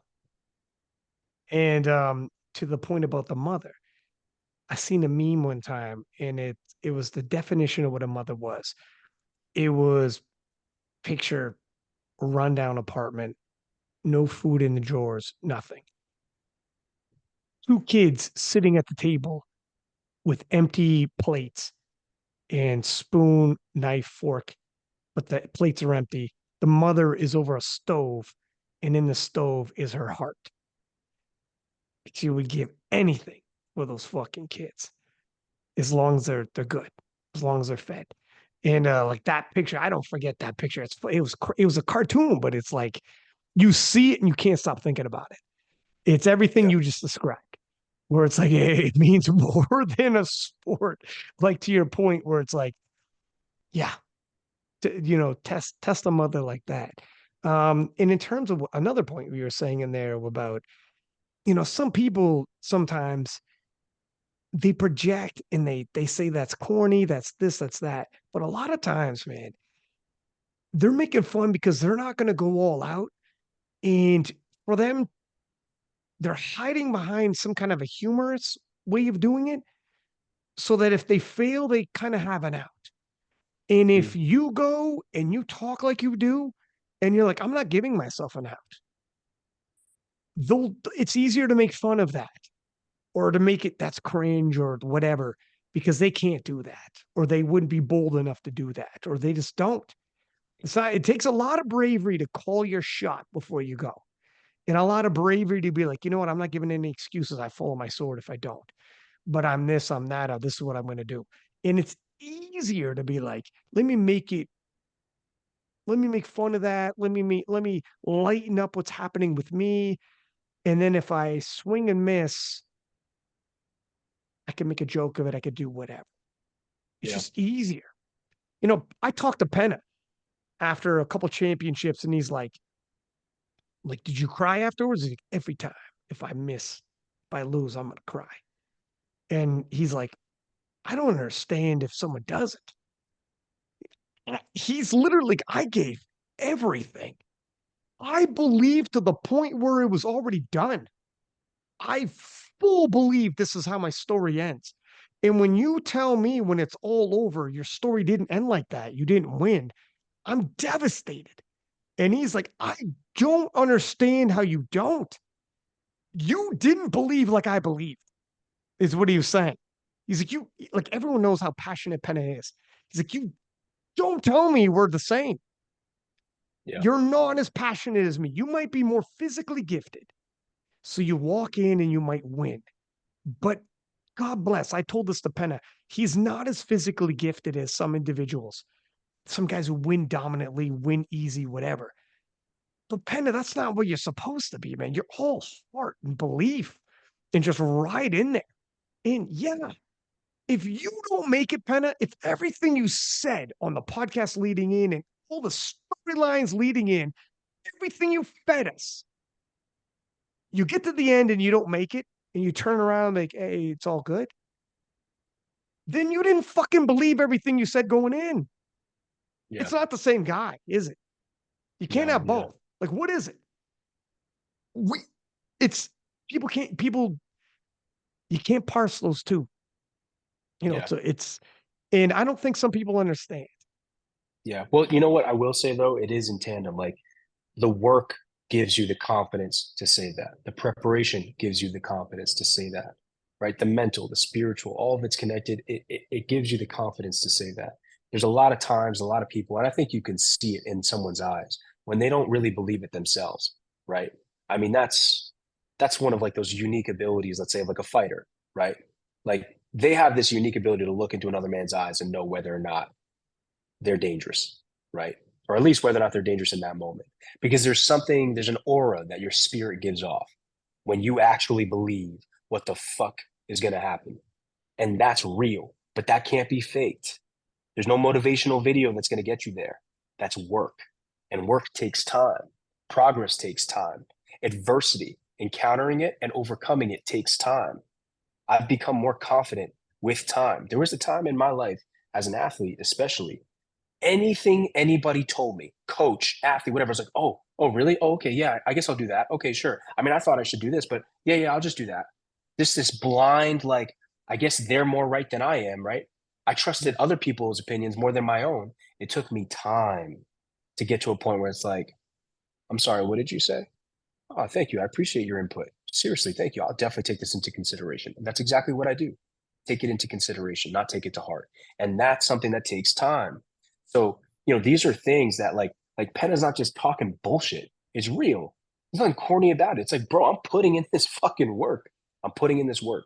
What I'm speaking to you is not bravado. It's the truth. And I owe it to you. I owe it to you because I respect you to tell you the truth. I owe myself the truth because of all the work that I'm putting in. So that's I think that that's what some people miss. And I do think, bro, because I've been there, man. It wasn't until this competition that I was able to say I will. That was a really big statement for me, for myself even. I was always scared of saying like, yeah, I will become a world champion. No, I shouldn't say will. I will win. I will win this championship. I will. I was uncomfortable saying it. It's like, well, wait, what if I don't? Or oh fuck, like what if I jinx myself? Are those thoughts of a strong, confident mind and a strong, confident spirit? No. But dude, literally every single meet up until this one, I was uncomfortable saying that to other people, to myself. Ask Ray. Like Ray calls me the champ all the time. He's been calling me the champ since I've known him, the last like 2-3 years. And I always felt like, my bro, I'm not really a champ. Like, yeah, I mean, I won junior worlds, but like, gives a fuck. Like, not really a champ. He's like, no, you don't understand. You're a champ. You're a champ.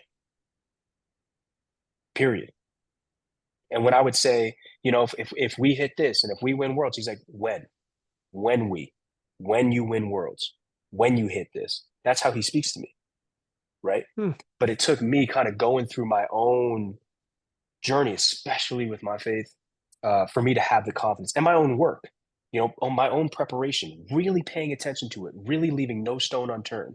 Diet, the training itself, every lift, the technique, everything.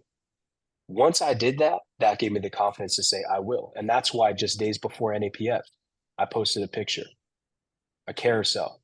And what was the caption? I will. Because that's the truth. And what did I do? I did it. I said I would, and I did it. So yeah, man, it's a confidence, but it's easy to fake it. But real ones know when it's coming from the heart. You can see it. You can see it in the soul. I'm going to play a clip about fear and Mike Tyson talking about fear in a minute. But first, you had posted in the NAPF recap a note. Was it a note from, it was either a prayer or something that's written down? What was that? Yeah, so actually, I had completely forgotten that I had written it. Before my parents, both my mom and my dad had flown out, and my girlfriend had flown out to see me compete here. And before they had flown out, I always pretty much end up traveling alone. It's just the way it kind of goes. I've been blessed in that, when I first started, I would travel alone and basically compete alone and then fly home alone.